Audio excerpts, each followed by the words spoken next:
University of Alphenas.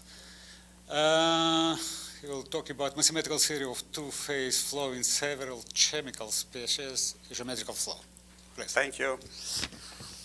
First of all, I'd like to thank the organization for this opportunity.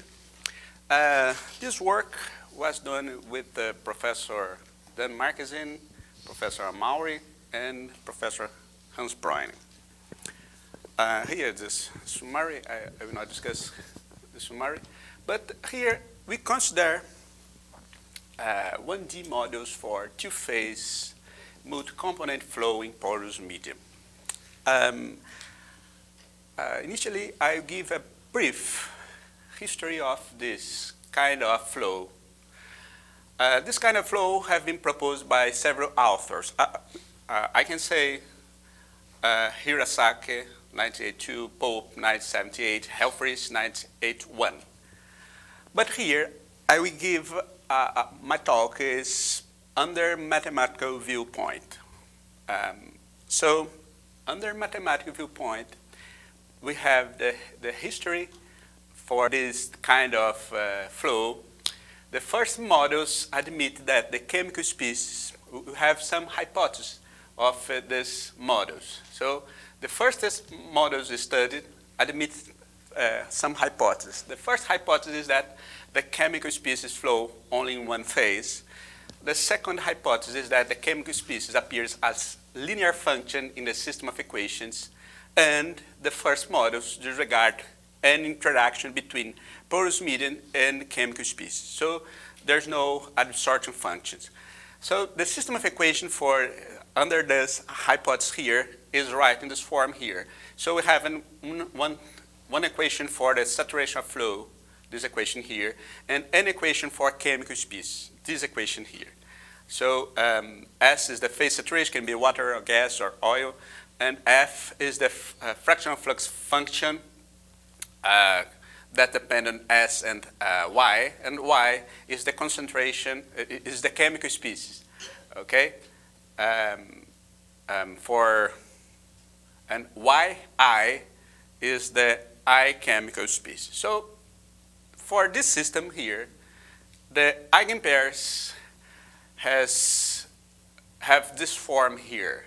So we have two groups of eigenpairs. The first one we call saturation eigenpair, that is that have this form here. The derivative of f with respect to s, and the eigenvector have this form here. Note that here only the saturation change, so the name saturation eigenpair is because this. And we have any chemical eigenpairs of this form here, f divided by s. But our eigenvalues here are equals, but we have n different eigenvectors. The first eigenvector is 0, 1, 0, 0. The second is 0, 0, 1, 0, 0. And the third is 0, 0, 0, 1, 0, 0, and so on. So for this system of equation, if f does not depend on yj, the j field is linearly degenerate. So in this model, we have a very interesting behavior that is the existence of a coincidence surface. The coincidence surface, this speed is equals to this speed here, and we have a surface. The problem here is that for this system, we lost the strictly hyperbolicity when this occurs. So this phenomenon appeared also in other problems. For example, elasticity problems. There is a very interesting paper from Kafitz and Kranzer in which they extend the theory, the entropy conditions of Liu and Lax for this kind of problems. So here we have a picture of the eigenvalues. So this eigenvalues here is the tangent of this blue curve, and this, this eigenvalue here is the slope of this black line. In the black line cross the blue curve in this point here, so the eigenvalue has this slope here. And you can see only for each y, we can see only one point here of tangents between the blue curve and black line. So some papers are devoted to this problem. We can say two of this. There's a paper from Temple, 1982, in which we have a 2x2 system of equation, and he solves the Riemann problem for this system of equation, 2x2, the complete Riemann problem. He gives the existence uniqueness of this system of equation, and he solved also the Cauchy problem using the Green method. The Green method can be used only for system when you have a strictly hyperbolic condition, but here he make a very interesting, smart change of variables in which he remove the coincidence surface and he take this coincidence in a single point. And another paper, 1986, from Isaacs and Temple, it's a different model in which they have a n+1 times n+1 system of equation, and they solve the Riemann problem and the Cauchy problem. Posteriorly, we can consider models in which we consider the interaction between porous medium and chemical species. So here we have the distortion functions. The system of equation in this case is right in this form here. We have the same equation for saturation, the flux, this equation for the evolution of saturation, and this equation for the chemical species. Here we have an absorption function, this function here, that depends on the y too. So for this system of equation, we have two kind of eigenvalues. So we have an eigenvalue for the saturation, and we have an eigenvalues for the chemical species. Here, 8i are the eigenvalues of Jacobian matrix of A. Here, you have also a coincidence between the eigenvalues. So we can see here that this eigenvalue has an interpretation here. So this is the blue line, blue curve for the flux, fraction of flux. Here we have the black line, and the slope of this black line is the eigenvalue, this eigenvalue here. So you can see that we have for each y 1 point of coincidence between the blue curve and the black line. So some works were devoted to this problem. So we can cite, for example, Johansen-Winter 1988, Johansen-Winter 1989, Johansen-Winter again 1989, Dahl and Johansen-Winter 1992. This paper is interesting because they prove they have an algorithm to solve the n times n system. We have another kind of methods to be used for this problem. For example, you can cite a method from Puimi, it's here, in which he decoupled the thermodynamic and hydrodynamic variables for this system of equation. Now, here we have our model. So,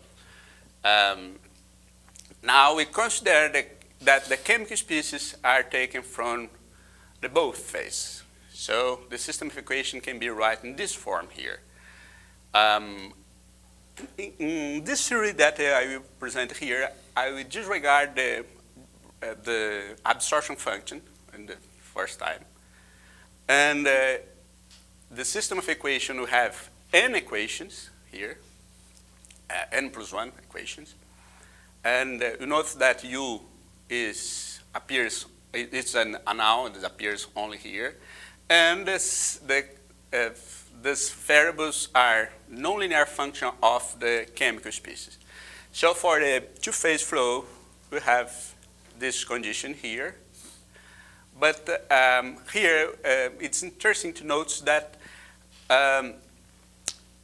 SW is not necessarily the saturation for water. It can be saturation for water, oil, or gas, and here the same. We have several models that can be put in this formalism. For example, the problem that Amaris showed to us today, and another example it was shown by Professor Eduardo yesterday. That is this problem here, this model here. It's a model in which you have the injection of steam and nitrogen in porous medium. Can be put in this form here. We have here the abstraction function from this function here. And this theory for the system of this type was developed in this works here. But here we consider this particular model here. For this model, we can calculate first the eigenvalues and eigenvectors, solve this system of equations here, where R is S, Y, U, and this matrix is this matrix here. You can see that the last column is 0. Here we have a matrix inside other matrix. This is a short notation. And we have the A matrix, that's matrix here. So to obtain the eigenvalues, you solve this system of equations here, and the determinant of A minus lambda B equals to 0. And A minus lambda B is this matrix here. C1 is this quantity, C2 is this quantity, C3 is this quantity. We have our first proposition. The system admits two kinds of eigenvalues. The same eigenvalues in each the saturation change, and another kind of eigenvalues have this form here. And this delta I is solution of this system of equation here. This is the determinant of solution of this equation here. So these coefficients are obtained from these parameters here. So we have the eigenvectors. You have for this eigenvalue, we have this eigenvector. It's the same eigenvector. So we call the saturation eigenvector because only saturation change here. And the other eigenvectors have this form here. It's more complicated to obtain, but you can split the solution to obtain these eigenvectors. So we obtain first, we define V as this is a vector with n minus 1 components. So to obtain our eigenvector, we solve first this system of equation here that does not depend on the S, neither U. So we obtain V, and to define this to this, we define this coordinate to n of the eigenvector is equals to lambda S minus lambda delta divided by U.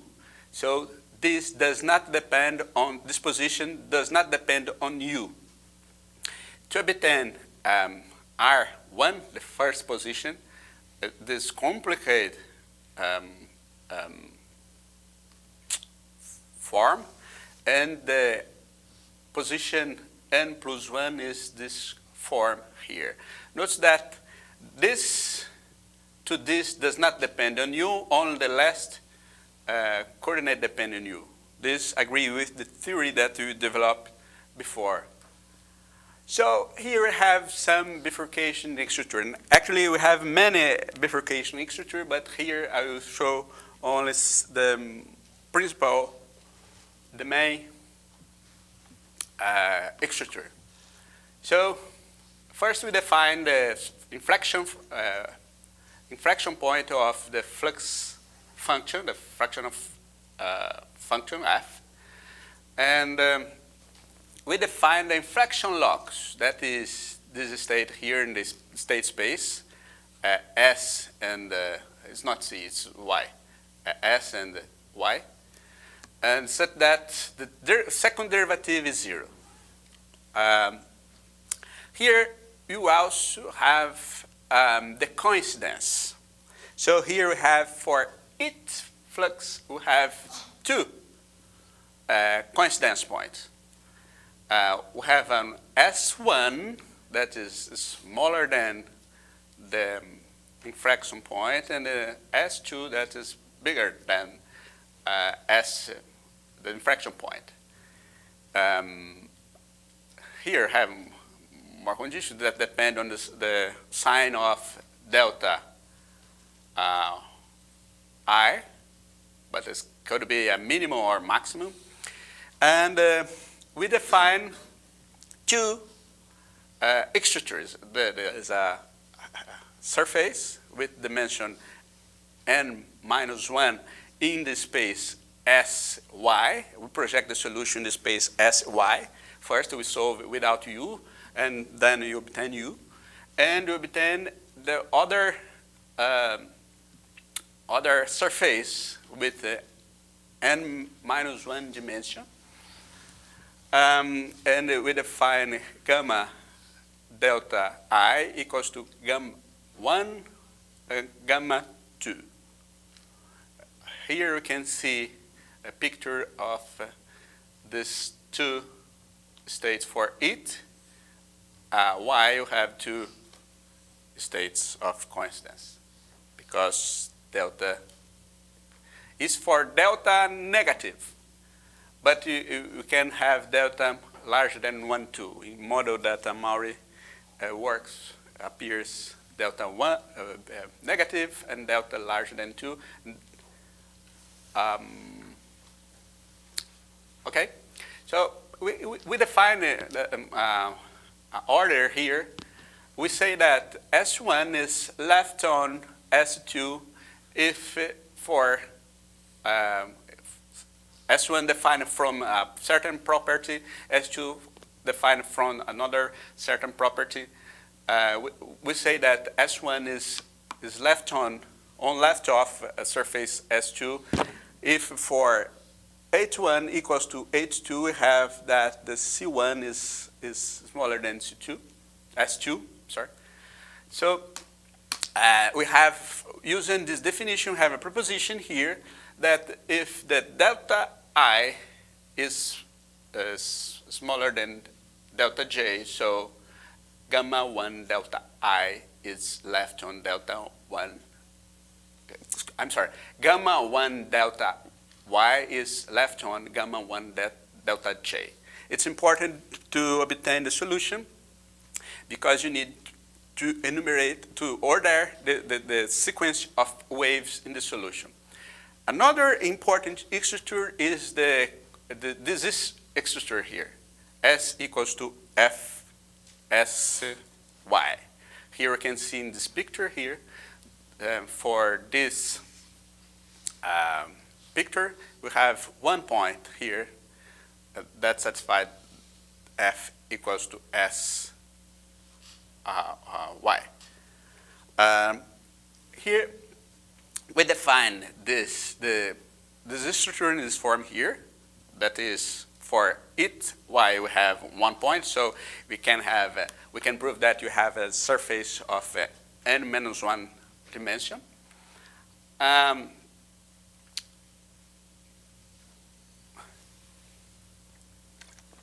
So another important structure here are the inflection locus.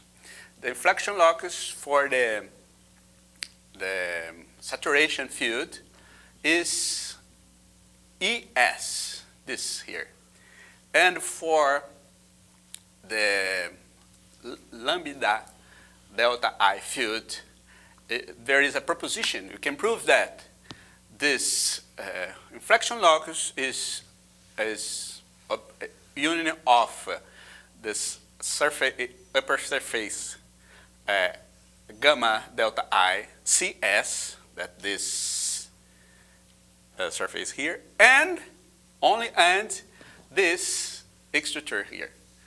This extruder here is obtained from the 0 of 8i, and 8i is this complicated equation here, but you prove that this does not depend on S. So we can divide our space. This is in the two-dimensional space, but the theory is for n-dimensional space. So we identify two n hypersurface. Actually, we can have more hypersurface if you have some conditions for delta. If delta is, for example, non-continuous, we have more conditions. But you can prove that any of these extruder are connect. So we have n-1 Hausdorff hypersurface have n-1 Hausdorff dimension. So we partitulate omega and n-1 hypersurface gamma 1 delta, n-1 hypersurface gamma 2 delta, the inflection for the saturation, inflection at the CS curve, this curve here, and this curve here that can be appear or not, depend on the model. So we have some another results, but then from the shape of its curve, integral curve, so this first result say that the integral curve has this form here, and you can prove that if you have a minimum here, you have a minimum here too, you have a maximum here, you have a maximum here too. And another important result is that this curve is a barrier for the integral curve. So the integral curve for this family does not cross this surface here. So if you define this region, PC1 and PC2, the curve, the integral curve from any point here of this field does not cross this curve here, and for any point under this in the surface, the integral curve remains in the surface here. For the Rankine-Hugoniot locus, we need to solve this equations. This equation here we have n+1 equations. So following our previous work, we show that you can rewrite this in this form here, that you have to solve all 3 times 3 minors with this index in the 1 to n. A is this vector here, B is this vector here, D is not appears here, but it will appear in the next slide. So after some calculations, many calculations, we can prove that this can be right in this form here. It's a more interesting form because we can prove that CS is also a barrier for Rankine-Hugoniot curves too. We can prove using this form here. So we can prove that for two states, L and R, and Ci, if you take two states here, the Riemann solution remains here. And if you take two states here, the Riemann solution remains here. Okay, here we have an interesting behavior for this kind of model. Is the existence of solution without the intermediate states.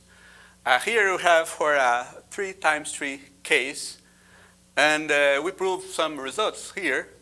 The existence of some kind of sequence of waves. We prove for a 3×3 system we have only 4 kind of sequence of waves, and this sequence is possible, but it's not possible, are impossible. So, for example, if you have a state here, and this is the coincidence curve here, the integral curve has this form here, and so we have saturation or rarefaction to the coincidence point. So we have a rarefaction of this field here, and so we have a shock. The shock is the speed of the shock is the same speed in this point, and is this curve is extension of this rarefaction curve here. So we obtain solving this equation here. The existence of this kind of waves is necessary. It appears if OE is inside the region defined by R delta and R delta in the side here. So we draw my conclusions. So here we introduce formalism for UND two-phase multi-component flow for a system of this form here. We obtain many extra improve general result for this class of problems, and with the general shape of integral and shock curves, and we prove general condition for existence of Riemann solution without intermediary states in a 3×3 system. So as a continuation of our work, we need to prove the behavior of general Riemann solution, maybe the Cauchy solution. So thank you. Thank you very much.